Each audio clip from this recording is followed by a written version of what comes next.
What? What? What the hell is this? Harumph. I didn't get a harumph out of that guy. Give the governor harumph. Harumph! You watch your ass. I see you shiver with anticipation. Let the show begin. Hey everybody, this is David Heretic coming at you with another edition of Reactions, Reviews, and Rants. And tonight, all right, we're coming back to Blind Guardian. Yes, indeed, Blind Guardian fans feeling you. Come on now. Here we go. Before we go any further, for those of you who are feeling inclined to doing all the clicks and the likes and the bibbity-boobity bop, do me a favor before you do all that stuff. Please watch the whole video first, okay? Give me a chance to actually earn those clicks and likes. Now, after the video's done, you still feel like doing all those clicks and likes, then by all means, feel free to click away. This comes as a request from Jonas R, and Jonas wanted to see me react to this song by Blind Guardian called Banish From Sanctuary. Now, have I heard this song before? No, I have not. To the best of my knowledge, this does not resonate with me in any way, shape, or form. However, there's always a possibility I may have heard the song in passing and I just don't realize it. So as always, if I start listening to the song and I suddenly go, wait a second, yeah, I recognize this song, I'll let you know. That's the truth. You know me, I'm gonna be honest with you guys. Let's see, this was posted by, oh my goodness, Vertrovije the Third, Kotromanic, sorry. Yeah, if you want to know what it is, go look at the link. The link's down there. Click on it and see who it's posted by. I'm not saying that again. And the video has 32,000 views. It'll get you there. Other than that, there's really nothing else left to say. Link to the original video will be down below in the video description for your viewing pleasure at your leisure. Let's get started. What do you say? Are you ready? Are you ready? Because here we go.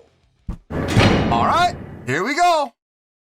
Blind Guardian, Imaginations Through the Looking Glass, full concert. Yeah, it's a full show.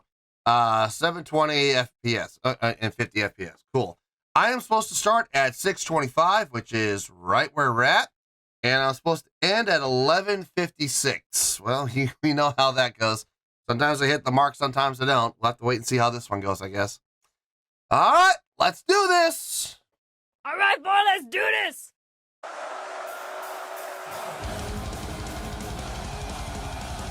Okay.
Okay.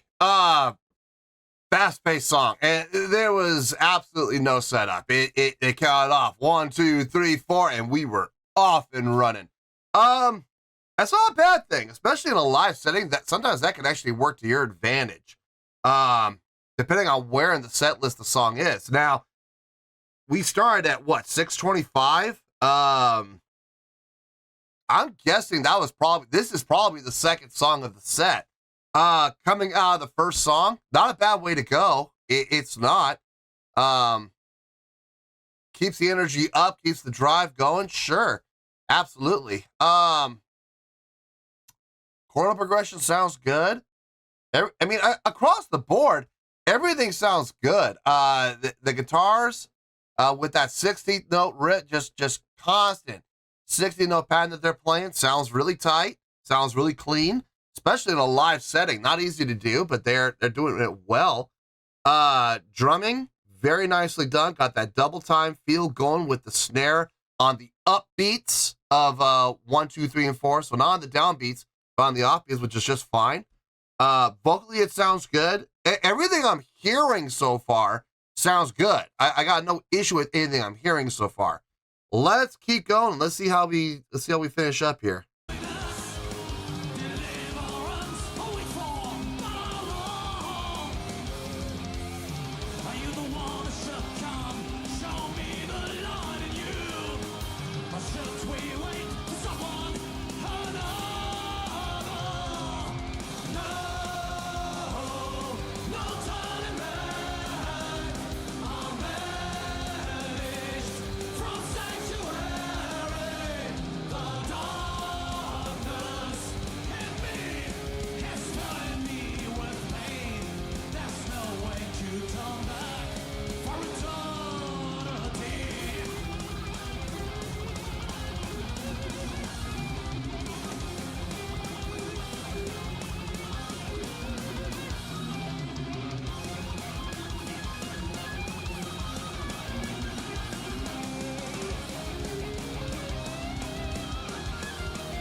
Left and octave split. Makes sense.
Oh, almost missed it. 11:56. Got it. Okay. Not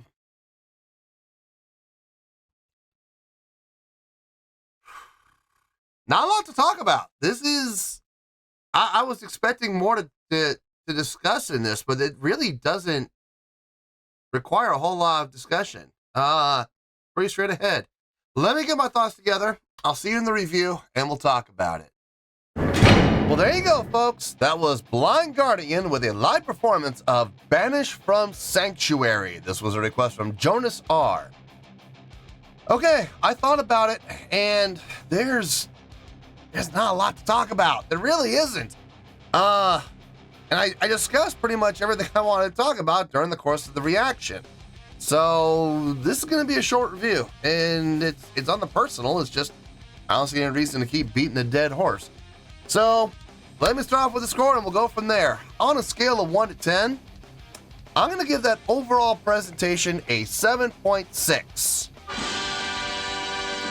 Yep, 7.6. I feel good about that score.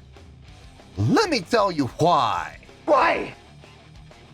Okay, first things first, a 7.6. What does that mean? Well, a 7.6 will translate to a really good skill rating, so overall, I think this was a really good presentation. It would also get 4 to 5 stars and a B+ letter grade. So there you go, a 7.6, really good skill rating, 4 to 5 stars, and a B+ letter grade. Now, how did I come up with that score? So glad you asked. Okay, it's a really good song. It is. It's got a nice feel to it. Kicks off right from the beginning. There's absolutely no setup, no warning. And I'm willing to bet in the studio recording, you don't even get those 4 hits. Luckily, we got that. I'm willing to bet in the studio recording, it just kicks in and just takes off like a gunshot. Is there anything wrong with that? No, absolutely not. There's absolutely nothing wrong with that. Sometimes it's very effective, especially in a live setting. I wonder how it would have worked out without the 4 cymbal hits at the beginning. Instead of having those 4, the count off. What would have happened if we had just been able to use our in-ears? I'm not sure if they had in-ears or not. They may not have had in-ears. But we could just have, a 4 count in their ears, or an 8 count might be better. Might be a little bit, since the song is so fast. An 8 count actually might be better. But if they had just had a click in their ear and just, 8, 7, 6, 5, 4, 3, 2, 1, boom, and then take off. I wonder how that would have worked in a live setting. I think it might have actually been a little more impactful. But if they're not using in-ears, that's going to be an impossibility. So you need the drummer to count off. So it makes sense to have the drummer count off in that case. Chordal progressions all sounded really nice. Melodic lines sounded really nice. Over the top of the chords, it sounded really good. Vocally, that really came in from the vocals more than anything. I mean, the guitarists did have their moments where they carried the melodic line when the vocalist wasn't singing, but for the most part, it was the lead vocalist's job. But instrumentally, everything sounded just fine too. That drummer, boy, putting in work. Woo, man. Haven't maintained that double time feel the entire song. With the snare on those upbeats, giving it the illusion of that. It's an imaginary push. It's really not pushing. It's not. It's right on tempo, but because you have those snare hits on the offbeats, it does give it the illusion, which is well done, very, very well thought out. Guitars with that 16th note pattern in a live setting, 2 guitarists playing the exact same rhythmic pattern. At that speed, if it's just the slightest bit off from either one of them, it's going to sound like hot garbage. And I never heard that. So big compliment to both of those guitar players for keeping it clean. It sounded really nice. That guitar solo sounded really good. I liked what I heard there. Coming out of the solo, having them play in unison with that octave split, I think that was a great way to come out of the guitar solo. Coming back into the main melodic line, having both guitar players doing that, I think that was really smart. It did thin out a little bit, yes, but it didn't thin out for very long. They only did it for like 4 measures, and then they were right back into the riff again, with the vocalist taking over the main melodic line. So it made sense. Bass player, I was watching what he was doing whenever I could. He was playing an 8th note pattern. with the downstrokes, just eighth notes, 1 and 2 and 3 and 4 and 1 and 2 and 3 and 4 and. Same thing as with the guitar. Now, granted, the guitar players were playing a 16th note pattern, but the bass player was locked in with them with the eighths just to reinforce the eighths, while you had the drummer playing the upbeats on the quarter notes, which I thought was really cool. You had a little extra emphasis on a stacking way. So you had everybody playing on the quarter notes. Technically, the drummer was playing quarter notes just on the offbeats. Take him out, you have the bass player playing the eighth notes along with the guitar players, but the guitar players are also playing the 16ths. So it stacks. I thought that was really smart. I thought that was really, really nice to do. A really nice job to do. Give the song a little extra fullness, a little extra attack on those more important, on the quarter notes and the eighths, a little less attack, and on the 16ths, a little less attack too. Vocally, everything he's saying sounded fine. Fit like a glove. I'm not gonna say anything he's saying was all that impressive. I've heard other vocalists, sing far more impressively than this, but what he did sing sounded just fine. It fit the context of the song. Got no issues with it. Overall, I would give the song a 7.6. And I know people are going, wait a minute, what about the live show? Unfortunately, in this situation, the live show really didn't help, but it didn't hurt either. It was kind of a wash. I'll show you what I mean. Let's go down the list. Stage presence. Sort of. I'm going to be honest with you, folks. They kind of look like roadies up there. I'm all in favor of dressing comfortably. Don't get me wrong, but if you're going to be up on stage performing in front of a crowd, shouldn't you look like performers? I think you should. I'm not saying go all out with, elaborate costumes like Kiss or Singamatsu or anything like that, but I am saying, wearing jeans and a t-shirt probably isn't the best idea. Or in the lead vocalist place, wearing black jeans and a black long sleeve shirt. Oh, okay, well, who do you guys think you are, Metallica? I think that a little more detail could have been put on the appearance. So unfortunately, stage presence is, not really. Stage energy, I am going to give it a check, but it's kind of a weak check. The only two people I saw move at all were the lead vocalist and the guitar player over on stage left. I think he moved over to the left wing and then he moved back to his spot. So that counts. And the lead vocalist moving up the ramp, which was cool, up the catwalk and then moving back, but that was the extent of it. So was there stage energy? Yes, there was. It wasn't the greatest. It could have been more. So I'm going to kind of, give that one a weak check. Stage interaction, none. Zilch, nada. Nobody interacted with anybody on the stage. So that gets a big fat 0. Crowd interaction. Boy, oh boy. There was some crowd interaction done. I am going to give it a check, but it is a weak check. A lot of opportunities were missed. There was the second chorus where he raised his hand and the crowd responded. There was coming, I think it was out of the third chorus where you see the lead vocalist, put his finger to his ear. Very casual. Everything he did as far as crowd interaction was extremely casual. And sometimes there wasn't any effort put into it whatsoever. He just, let the crowd do what they were going to do without leading them whatsoever. Now, the crowd on their own, leading themselves, that's great, that's cool, that's wonderful. I'm glad that the crowd feels compelled to do that on their own. But if we're talking about crowd interaction, was there any interaction done? Like when the crowd would respond and there was nothing being done on stage for them to respond to, that's not really crowd interaction. There's no interaction being done. The crowd just happens to be singing along with the song. That's not crowd interaction, folks. There has to be some effort. There has to be some type of action to give the crowd a chance to respond to. So it is getting a check, but it is a weak check for crowd interaction. Showmanship. Yeah, not really. I'm going to say no to that one. There really wasn't any showmanship done. And then production. Was there any production? The light show did seem to be programmed to the song. It did seem like the light cues were there where needed. It looked like it was designed to go along with the song. So yeah, I'll give it that. But if you look at everything, I mean, we got a lot of weak checks. One check completely missed. So, it's not going to hurt the score, but at the same time, it's not going to help the score either. So, that 7.6 is for the song alone, just for the song. The live show, complete wash.